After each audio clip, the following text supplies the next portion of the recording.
안녕하세요. 행복한 집 솔라하우스 솔라하우스입니다.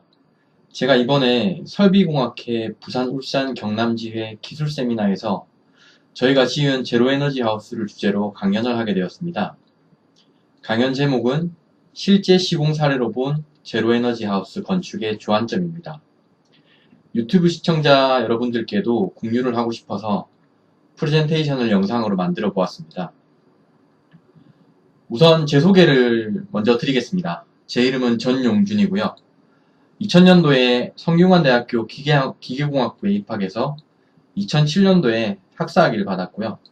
같은 해에 서울대학교 기계항공공학부에서 석사과정으로 입학해서 전산유체역학을 전공해서 2009년도에 석사학위를 받았습니다. 2009년도부터 지금 다니고 있는 회사에서 근무하고 있으며 2014년도부터는 동의대학교 건축설비공학과에 박사과정으로 입학해서 올해 2019년도에 박사학위를 수여했습니다. 박사 논문의 주제는 태양 추적 시뮬레이션을 통해서 태양열 급탁 난방 시스템의 효율을 높이는 것에 대한 것이었습니다. 경력 사항은 회사명이 노출되는 관계로 블라인드 처리하겠습니다. 제가 말씀드리고 싶은 주제는 바로 행복한 전원생활에 대한 이야기입니다. 이 영상을 보시는 많은 분들이 그림 같은 전원주택을 지어서 마당에는 강아지와 아이들이 뛰어놀고 친지들을 불러서 마당에서 고기도 구워 먹고 하는 로망을 가지고 계실 거라고 생각합니다. 그런데 전원생활을 잠깐이라도 해보신 분들은 이 사진을 보면서 잔디 깎을 생각에 치를 떠실 것 같습니다.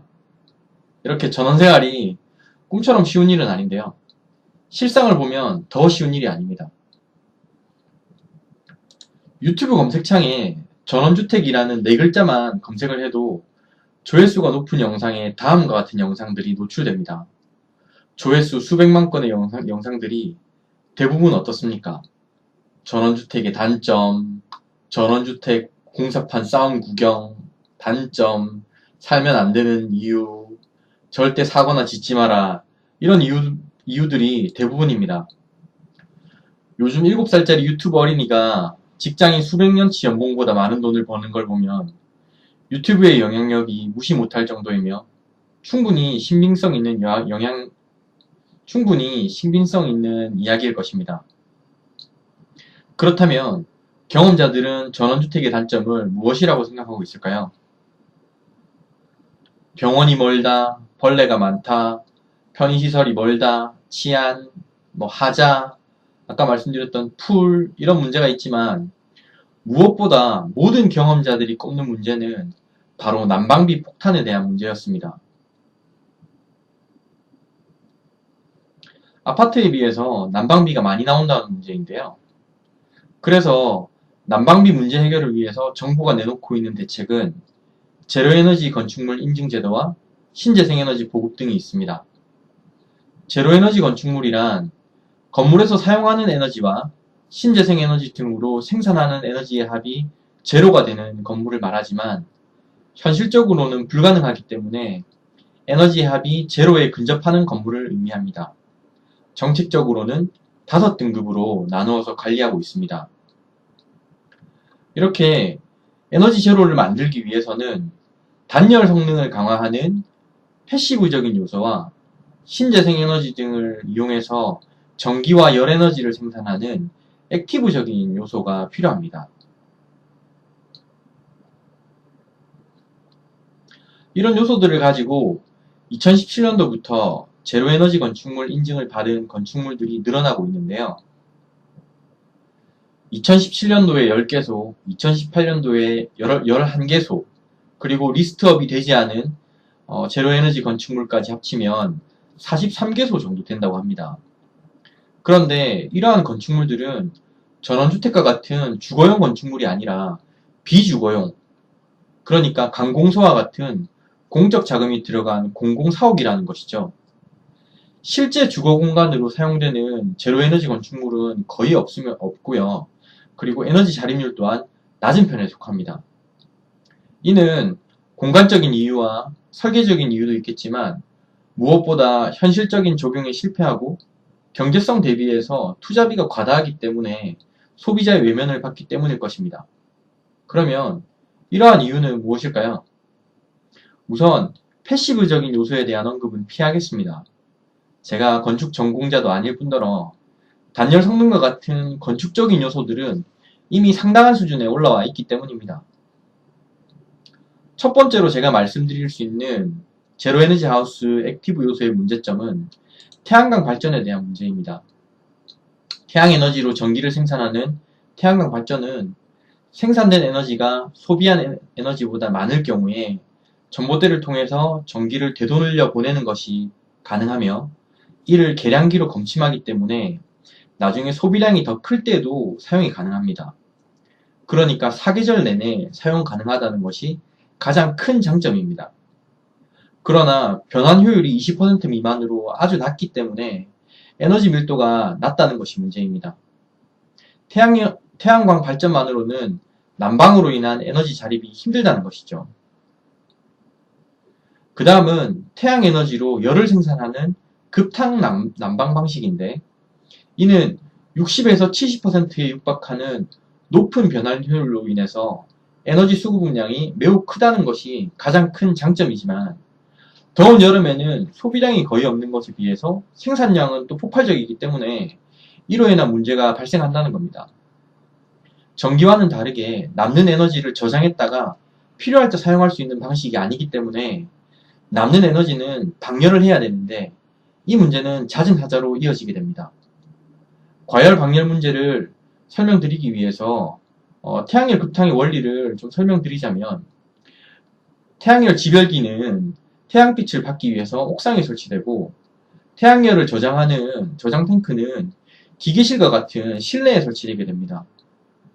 겨울철에 동파 문제를 해결하기 위해서 태양열 지별기로는 부동액과 같은 열 매체가 순환을 하게 되고요. 이 매체를 급탕으로 사용하는 것은 불가능하기 때문에 중간에 열을 교환하는 열교환기를 사용해야 됩니다. 태양빛을 받았을 때 태양열 지별기의 온도가 태양열 추결조의 하단부의 온도보다 높을 경우에만 이 두 개의 순환 펌프가 가동이 되면서 열을 태양열 추결조로 저장하게 되는 것이죠. 그리고 태양열 추결조의 온도가 우리가 사용하는 온도보다 높을 경우에는 바로 온수가 공급되고요. 낮을 경우에는 보조열원으로 돌아서 온수를 공급하게 됩니다. 만약에 여름에 온수를 사용하지 않는데 태양열 지별기의 온도가 필요 온도 이상으로 높아지게 될 경우에는 태양열 추결조의 온도가 팽창으로 인해서 하자가 생기거나 태양열 지별기가 누수돼서 파손되는 문제가 생기고 이 문제가 겨울까지 이어지게 되면 부동액이 누수되면서 겨울에 장치를 사용하지 못하게 되는 것이죠. 부동액이 1리터에 몇천 원씩 합니다. 그러니까 몇십 리터가 들어가게 되면 기름 때우는 비용만큼 부동액 비용이 들어가게 되니까 문제가 생기게 되죠. 그래서 이 문제를 막기 위해서 열을 방열시키는 방열기를 돌리거나 태양열 지별기를 막아주는 차광막을 설치하는 방법을 사용하는데요. 이 방열기를 돌리기 위해서는 에너지를 사용해야 되는 아이러니한 상황이 발생하는 것이죠. 열을 많이 모아서 그 열을 버리기 위해서 또 에너지를 사용한다. 이런 문제가 생기게 되는 겁니다. 그리고 이런 차광막 같은 경우는 태풍에 불 때 여름에 찢어지게 되는 문제가 생기게 되고 또 걷었다 열었다 하는 번거로운 문제가 발생하기 때문에 소비자들이 관리를 안 하는 문제가 발생합니다. 그러면 저희는 이런 문제를 어떻게 해결했는지 말씀드리겠습니다. 저희 하우스는 경남 양산에 시공되었습니다. 시공기간은 올해 1월 1일부터 6월까지였고요. 토목공사 및 인허가 관련으로 시간이 좀 오래 걸렸습니다. 1층 92제곱미터, 2층 38제곱미터에서 총 40평 정도의 면적이고요. 하루에 온수 1톤을 생산할 수 있는 태양열 급탕 난방 시스템과 자체 사용을 위한 태양광 발전소가 설치되어 있고요. 그리고 마당에는 발전 사업용 태양광 발전 40kW가 설치될 예정입니다. 공기질 향상을 위해서 실내에는 전열교환기가 설치되어 있고요. 건축 구조는 H빔 골조로 해서 샌드위치 패널과 글라스홀 보온재로 내외 이중 단열을 해서 단열 성능을 확보했습니다. 건축 평면도는 다음과 같습니다. 1층 평면도, 2층 평면도입니다. 2층에는 앞 테라스와 뒤 테라스를 배치했습니다.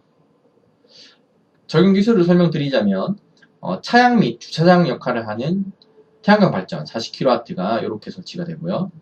그리고 태양열 급탕은 하루에 온수 1톤을 생산 가능합니다. 그리고 자체 사용 태양광 발전은 3kW, 단열은 패시브 하우스에 준하도록 했습니다. 그리고 실내 공기질을 위해서 전열 교환기를 채택해서 또 실내 순환 구조를 또 추가했습니다. 단열에 대해서 자세히 말씀드리겠습니다. H빔을 중심으로 해서 내부와 외부에 50T 샌드위치 판넬을 설치하고 그 중간을 글라스울로 채워 넣었습니다. 이렇게 외부 판넬, 글라스울, 내부 판넬 이렇게 설치가 됐고요. 그리고 외부 마감은 파벽돌 및 징크 패널로 마감했고요. 내부는 석고보드와 벽지로 마감했습니다. 최근에 에너지 절약 설계 기준으로 비추었을 때 벽체와 지붕, 그 다음에 바닥에 대한 단열 기준을 남부지역, 저희가 시공된 남부지역보다 훨씬 더 높은 중부지역급으로 충족하고 있고요. 특히나 벽체의 경우에는 패시브 하우스의 A1 등급에 준하도록 시공하였습니다. 그 다음에 여름철에 태양열이 과열되는 문제를 방지하기 위해서 태양 고조를 추적해서 태양광 발전이 차양 역할을 자동적으로 할 수 있도록 설계를 했습니다. 여름철에 높게 뜨는 태양을 상업용 태양광 발전소가 차단시켜주고 또 남쪽에 배치한 창문으로 직사광선이 들어오지 않도록 해서 냉방부하 절감을 꾀했습니다. 실제로 올여름에 상당히 시원하게 보낸 것 같습니다. 겨울철에는 태양빛을 최대한 많이 받아야 되기 때문에 겨울철에 낮게 뜨는 태양고도에 맞도록 태양광 발전소를 설계되었습니다. 태양열 급탕 난방 시스템이 직사광선을 그대로 받을 수 있기 때문에 추결이 충분히 가능하고요. 그리고 또 이때 역시 남측에 위치한 창호들 역시 태양빛을 충분히 받아서 난방부하를 절감할 수 있도록 꾀했습니다. 태양광 모듈이나 태양열 지별기 설치 각도는 통상적으로는 해당 지역의 위도를 준하게 설치를 합니다. 그런데 태양열 급탕 같은 경우는 여름철에 거의 사용을 하지 않기 때문에 이를 고려하면은 겨울철에 최적화된 약 60도 정도의 설치 각도가 더 유리하다고 판단되어서 저희는 태양광 모듈은 기존 연구들에 맞춰서 20도와 30도로 설치를 했고요. 그 다음에 태양열 지별기는 60도로 시공을 했습니다.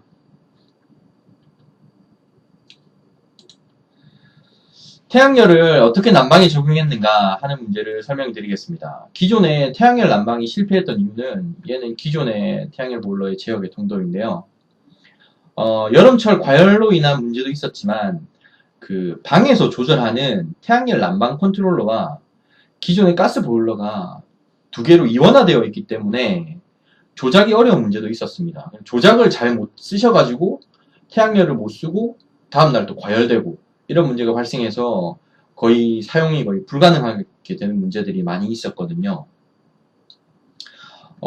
기존의 방식에서 저희는 탈피를 해서 배관계통 구조를 수정하였습니다. 그러니까 순환 펌프를 가스 보일러 내부에 내장된 순환 펌프 한 대만 사용할 수 있도록 해서 그 방 조절기를 일어나 해서 누구든지 간편하게 사용할 수 있도록 그렇게 바꿨습니다.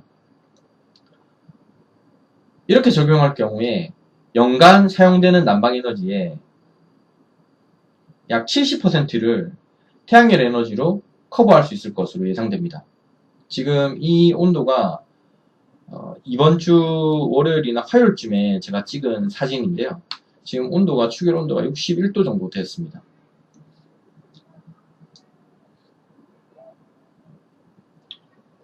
이는 자체 사용하는 태양광 발전의 월별 에너지 생산량 시뮬레이션 표입니다. 저희가 8월 1일부터 입주를 해서 8월 28일부터 전력 사용량과 태양광 발전량을 모니터링하고 있습니다. 이렇게 20일 동안 모니터링을 했고요. 통계를 내보니까 20일 동안 일평균 에너지 사용량은 약 17kWh 정도였고요. 여기에는 인덕션, 그 다음에 주방에서 사용되는 전기까지 다 포함된 것입니다. 그리고 1일 발전량은 약 8.4kWh 정도였습니다. 이를 월 평균으로 환산했을 때 약 50%의 에너지 절약률을 보였습니다. 근데 여름 내도록 에어컨을 가동했기 때문에 봄, 가을철을 예상한다면 연평균으로 따졌을 때 전기에너지의 자립도는 약 70%가 될 것으로 예상이 됩니다. 마당에 설치될 태양광 발전소는 차양 역할을 하면서 동시에 전력 판매를 수행합니다. 약 100매의 태양광 모듈이 고압 직류 전압을 발생할 수도 있기 때문에 이를 피하기 위해서 저압 연계 방식을 채택해서 설치될 예정이고요. 현재 발전 허가가 접수 진행 중입니다. 건축물이 건축물 대장에 다 등재되고 나서 태양광 발전 허가를 접수해야 되는 현실이 조금 잘못됐다고 판단이 되고요. 이는 정책적인 보완이 필요하다고 생각됩니다. 이렇게 전력을 판매할 경우에 많은 달은 한 달에 약 90만원 정도, 그 다음에 적은 날은 한 56만원 정도의 수익이 발생할 것으로 예상됩니다.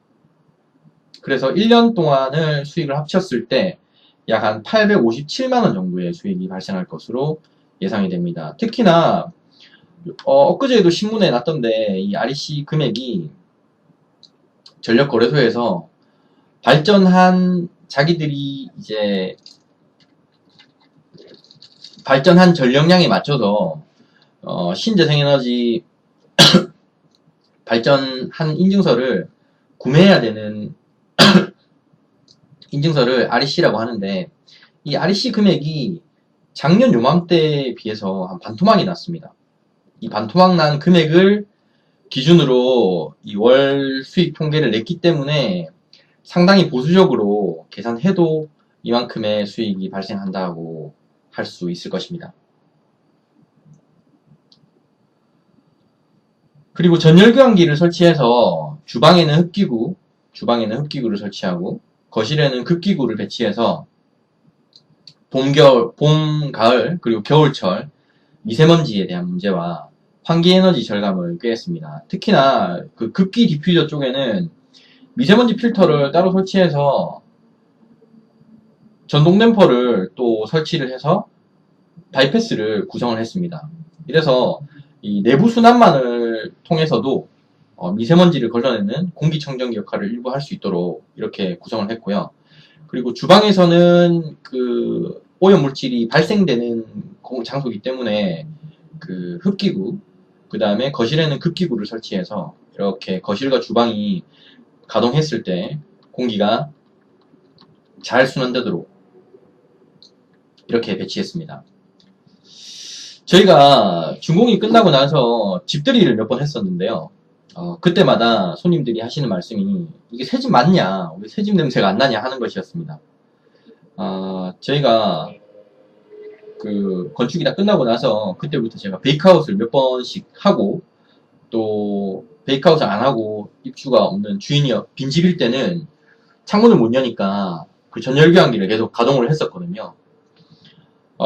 베이크아웃을 하면서 전열교환기로 환기를 꾸준히 시킨 결과 포름알데히드 농도가 거의 정상 수준까지 떨어졌습니다. 이것은 이제 베이크아웃을 할 때 제가 기록한 기록치인데요. 다른 에너지 비용에 대해서는 아직 겨울이 안 왔기 때문에 좀 기다려 봐야 되겠지만 실내 공기질에 대해서는 저희 지금 솔직히 말씀드리면 저희 부모님이 이 집에 살고 계십니다. 부모님께서 아주 만족하고 계십니다. 공기가 너무 깨끗하다라고 하시거든요. 마지막으로 비용에 대한 접근입니다. 동일평대 아파트 생활비를 보면은 관리비가 한 달에 약 한 20만원 정도 들어가죠. 그리고 가스 요금이 뭐 많이 나올 때는 한 20만원 정도, 뭐 적게 나올 때는 급탕 운수를 써야 되니까 그래도 뭐 2, 3만원 정도 나온다고 봤을 때 1년치의 주거비용을 뽑았을 때 약 350만원 정도가 발생할 것으로 추산됩니다. 뭐 실제로 거의 비슷하게 나올 것 같아요. 그렇지만 저희 하우스의 경우에는 전원주택 같은 경우는 상하수도 요금이 따로 발생하게 됩니다. 아파트 같은 경우는 관리비에 다 포함이 되죠. 상하수도 요금이 따로 발생하는데 저희가 첫 달에 사실 6천 얼마가 나왔습니다. 근데 다른 분들 이야기를 좀 들어보니까 3만원 정도 나온다고 하더라고요. 그래서 3만원 정도로 추산을 했고요. 그 다음에 전기는 태양광 발전으로 세이브되는 걸 감안했을 때 한 13만 7천원 정도가 연간 전기요금으로 나오게 될 것으로 생각이 되고, 가스 비용 역시 태양열 급탁 난방으로 한 70% 정도 보조가 될 것 같습니다. 그랬을 때 연간 가스비는 약 30만원 정도가 될 것으로 생각이 됩니다. 그리고 태양광 발전 수익은 연간 약 856만원 정도니까 이를 총 합쳤을 때 약 776만원 정도가 수익이 된다는 것이죠. 그러니까 생활비는 100만원 정도로 줄이고 100만원이 안 되도록 주거비용을 줄이고 발전 수익이 856만원이 발생하니까 주거비용은 약 776만원 정도가 오히려 수익이 생기게 되는 겁니다. 그러니까 처음에 353만원을 지출하면서 살았던 이 주거 생활이 776만원이 생기면서 생활을 할 수 있도록 된다는 것이죠. 정리를 하자면 실제 전원주택에서 난방비에 대한 문제가 심각한 실정임에도 이에 대한 설비 도입이나 제도적인 접근이 외면받고 있는 실정입니다. 그래서 저희와 저희 연구팀이 제로에너지 주택에 준하는 주택을 직접 시공해서 결과를 측정하고 있습니다. 전기에너지 자립은 70%, 난방에너지 자립 역시 70%를 목표로 하고 있습니다. 태양광 발전으로 인한 수익 창출까지 합치게 되면 동일 평수의 아파트에 비해서 주거비용의 자립은 약 319% 정도 되는 것으로 예상이 됩니다. 그리고 전열교환기를 설치해서 실내 공기질 향상을 꾀했습니다. 네. 여기까지가 프레젠테이션 내용이고요. 제가 매일 에너지 사용량을 기록하고 이 정보를 정리를 하고 있습니다. 그래서 매월 발생하는 전기요금과 매월 발생한 가스요금에 대해서 자료를 만들어서 영상으로 공유를 하려고 합니다. 여기에 좋은 아이디어가 있으시거나 아니면은 한번 해보고 싶지만 여건이 안 돼서 시도를 하지 못해봤다 하는 것이 있다면 이야기해 주시고요. 또 여기에서 더 궁금한 점이 있다면 댓글을 남겨주시면 제가 성심성의껏 준비를 해보도록 하겠습니다. 여기에 적용된 다른 세세한 기술적인 사항에 대해서는 제가 추가적인 영상을 또 계속 만들어서 업로드 하도록 하겠습니다.